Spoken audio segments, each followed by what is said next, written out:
Hello दोस्तों, उम्मीद है आप सब लोग खुश होंगे और स्वस्थ होंगे। मैं फिर से आपके लिए एक छोटा सा टॉपिक लेके आया हूँ एल्टीट्यूड एंड एलिवेशंस के ऊपर। आपको मैंने बताया था कि मैं पूरा हिमालयस कवर करूँगा अभी धीरे धीरे आगे के अपने एपिसोड्स में। जब हिमालय कवर करने की बात आती है तो कुछ बेसिक चीज़ें हैं जो बेसिक आधार है हमारे पास में, लाइक एलिवेशंस क्या है, अल्टीट्यूड क्या है। तो इनको जाने बिना हम हिमालय इसको माउंटेन्स को इतनी इजीली नहीं समझ सकते हैं, क्योंकि काफ़ी लोगों को पता है कि आपको ऊपर जाने के लिए आपके एलिवेशंस होते हैं, आपकी किस हाइट पे खड़े हैं, आपके उस हाइट पे क्या मायने रखते हैं, और वो गांव है, शहर है, वेजिटेशन कैसा होता है उन हाइट के अकॉर्डिंग। बहुत सारी चीज़ें होती हैं, लेकिन मैं आपको थोड़ा और डीपली कुछ बताना चाहूँगा इसके बारे में। तो ये मैंने पहले भी आपको इन्फॉर्म कर दिया था कि मैं एलिवेशंस एंड इसको आपको बताऊंगा एल्टीट्यूड्स को। तो ये एक हिमालय का मतलब एक वो बेस कह सकते हैं, बेसिक आधार है पहाड़ को समझने के लिए। एक ज्योग्राफी है, कंप्लीट ज्योग्राफी।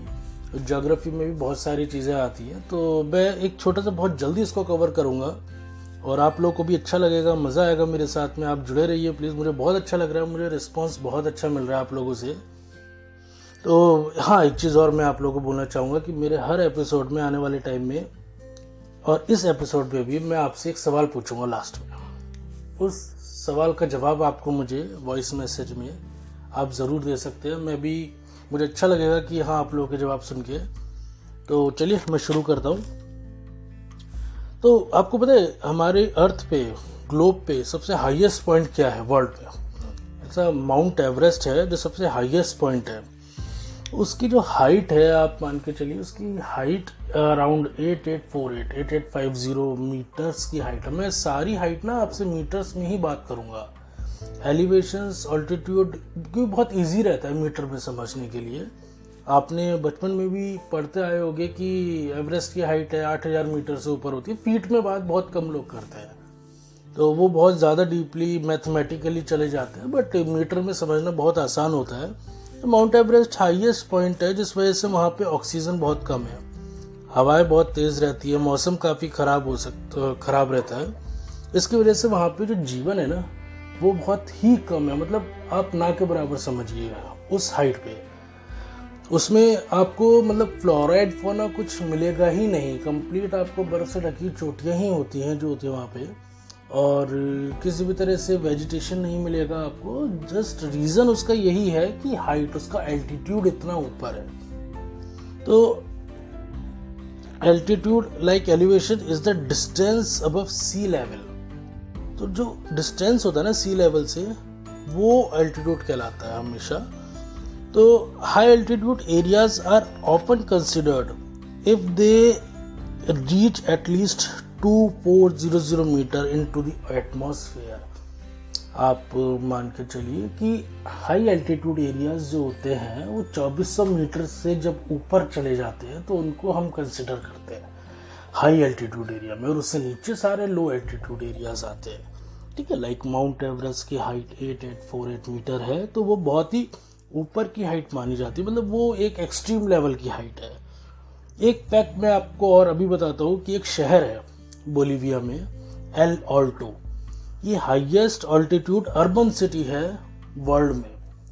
अर्बन सिटी, रहने वाले जो अर्बन लोग, रूरल नहीं है। रूरल तो आपको बहुत मिल जाएंगे उत्तराखंड, हिमाचल में, इंडिया में, बहुत सारी, पाकिस्तान में, नेपाल में, भूटान में। लेकिन जो अर्बन सिटी बना होता है ना, जिसमें सारा इंफ्रास्ट्रक्चर अर्बन का होता है, वो एक शहर है एल ऑल्टो बोलीविया में। इसकी हाइट, इसका ऑल्टीट्यूड 4150 मीटर है अबव सी लेवल। और आपको जान करके ताज्जुब होगा कि यहाँ 1.2 मिलियन रेसिडेंट्स रहते हैं। तो ये एक क्रेजी फैक्ट था। तो इसके बारे में भी हम आगे आपको मैं बताऊंगा एल्टीट्यूड क्या है, एक्चुअल में क्या चीज़ है। तो आप समझ सकते हैं altitude is related to air pressure. तो ये जितना भी एयर प्रेशर होता है ना उससे रिलेटेड होता है। तो mountaineers can measure their altitude by measuring pressure by an instrument called altimeter. तो जितना भी आपको एल्टीट्यूड नापना होगा ना, तो जो माउंटेनियर्स आते हैं और एविएटर्स हैं, ट्रैकर्स हैं, ये जितने भी जब ऊपर जाते हैं तो ये उनका एयर प्रेशर जितना नापते हैं ना, उसी के अकॉर्डिंग एल्टीट्यूड होता है। तो मैं आपको और डीपली इसके बारे में बताता हूँ कि एल्टीट्यूड एक तरह से इन्वर्सली प्रोपोर्शनल होता है एयर प्रेशर के। रीज़न क्या है? पहला रीज़न है ग्रेविटी। अर्थ ग्रेविटी एयर को अपनी तरफ खींचती है क्लोज टू द सरफेस। तो जितना वो ग्रेविटी की वजह से ना, जितना भी एयर का प्रेशर होता है वो सी लेवल की तरफ ज़्यादा होता है, और उसमें जितना हम ऊपर जाएंगे उतना उसका एयर प्रेशर कम हो जाएगा। दूसरी चीज़ क्या है? डेंसिटी।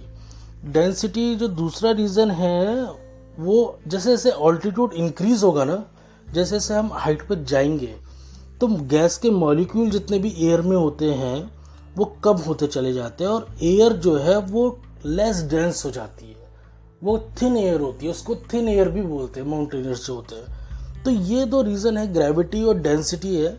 तो जितना ऊपर हम चले जाते रहेंगे ना, उतना प्रेशर हमें कम लगने लगेगा, और उतना एल्टीट्यूड और उतनी गैस मॉलिक्यूल एयर में कम हो जाते हैं।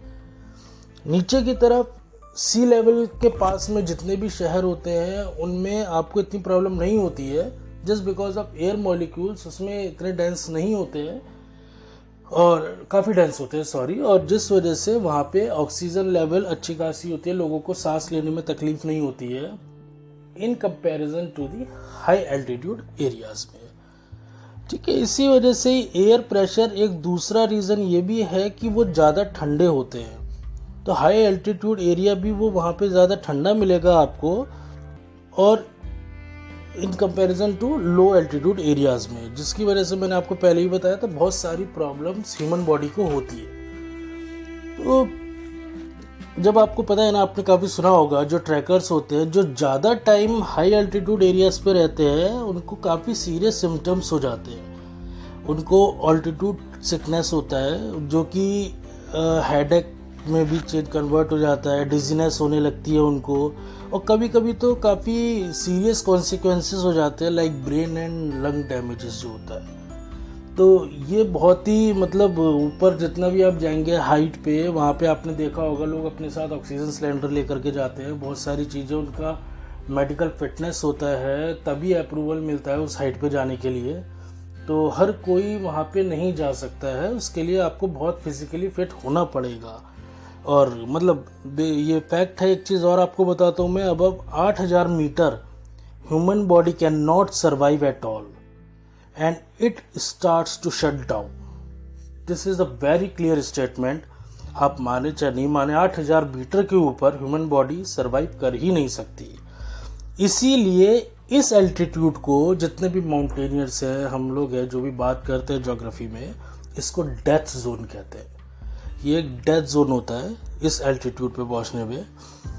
तो ये मुझे लग रहा होगा कि आपको काफ़ी चीज़ें, मतलब एक ऑल्टीट्यूड क्या है, एलिवेशंस क्या है, बहुत छोटी सी मैंने एक आपको हिंट दी है समझाने के लिए, ताकि हम आगे जब भी कोई बात करें तो आपको इजीली समझ में आ जाए हिमालयाज एंड माउंटेन्स के बारे में।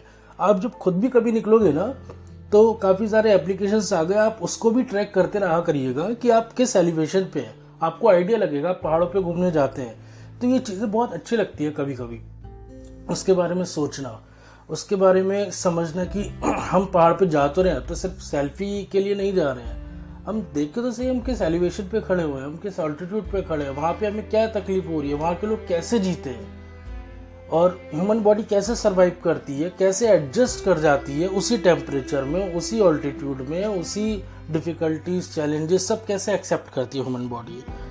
तो इन द एंड मैं आप लोगों से एक यही क्या कहते हैं बात कहूँगा कि आप लोग थोड़ा सा मेरा साथ दीजिए और मुझे और सपोर्ट कीजिए, ताकि मैं और इन्फॉर्मेशन आपके सामने, मेरे भी एपिसोड चल रहे हैं, मैं उन एपिसोड्स को भी आपके सामने लेकर के आऊँगा, और हम धीरे धीरे और लोअर हिमालय से अपर हिमालय में बढ़ते चले आएंगे, जिसमें आपको इन सब चीज़ों की ज़रूरत पड़ेगी। तो ये मुझे बहुत ही अच्छा लगा आपसे फिर एक बात करके। और मैं जो क्वेश्चन पूछने वाला हूँ, जो मैंने आपसे स्टार्टिंग में कहा था, उस क्वेश्चन के लिए मुझे आप वॉइस मैसेज में मुझे आंसर कर सकते हैं। तो मेरा क्वेश्चन यही है कि which is the second highest point after mount Everest, और उसकी हाइट क्या है। तो ये आप सवाल का जवाब मुझे वॉइस मैसेज में दे सकते हैं, और मैं इंतज़ार करूँगा आपके जवाब का। मुझे भी अच्छा लगेगा कि आप लोग जुड़ रहे हैं मेरे साथ में। मुझे बहुत अच्छा रिस्पांस सिर्फ इंडिया से नहीं, आउट ऑफ इंडिया कनाडा से भी मिला है। तो ये मेरे लिए मतलब 2 एपिसोड के बाद में एक अच्छा अचीवमेंट है जो मुझे लगा था अचानक से। तो आपके लिए मैं और ऐसी चीज़ें इन्फॉर्मेशन लाता रहूँगा और बहुत जल्दी मेरे एपिसोड्स आगे आने वाले हैं। So thank you so much, all the best and have a happy life. Thank you.